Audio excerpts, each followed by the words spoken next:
বহুত দিনৰ মনত লুকাই থকা সৰু কথা এটা মই ক'ব খোজো।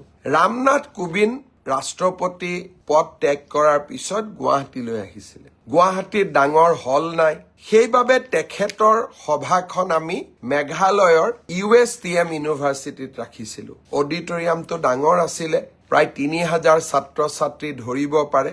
মোৰ মনত সিদিনাখনে মই এটা প্ৰস্তাৱ লৈছিলো যে আমি আগলৈ USTMত নাযাওঁ, গুৱাহাটীতে আমি এটা সুন্দৰ প্ৰেক্ষাগৃহ নিৰ্মাণ কৰিম। আপোনালোকক জনাবলৈ পাই মই আনন্দিত যে 5000 মানুহে একেলগে বহি অনুষ্ঠান উপভোগ কৰিব পৰা আমি এটা সুন্দৰ প্ৰেক্ষাগৃহ, যি পূৰ্ব ভাৰতত ক'তো নাই, অসমত আমি গুৱাহাটীত নিৰ্মাণ কৰি উলিয়াইছো। সেই প্ৰকল্পটো জ্যোতি বিষ্ণুৰ নামেৰে আমি উৎসৰ্গা কৰিছো।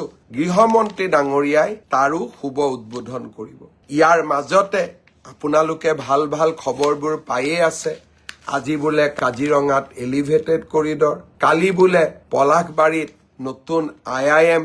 এই ধৰণৰ ভাল খবৰবিলাক আমালৈ আহি থাকিব আৰু মই খবৰবিলাক আপোনালোকলৈকে দি যাম, কাৰণ মই আশা ভৰা এখন অসমৰ সপোনবিলাক আপোনালোকৰ মাজত বিলাব খোজো। আৰু অকল সপোনেই নহয়, যেতিয়া টানেলৰ কথা কৈছিলো গহপুৰ আৰু গোলাঘাটৰ মাজত, মানুহে মোক হাঁহিছিলে।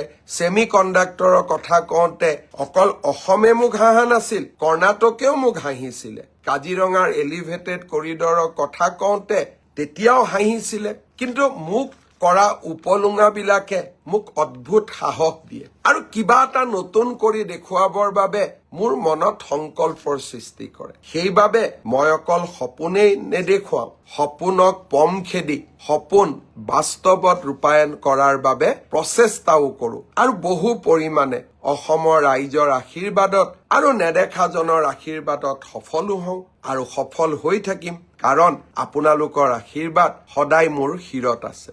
বহুতে ভাবিছিল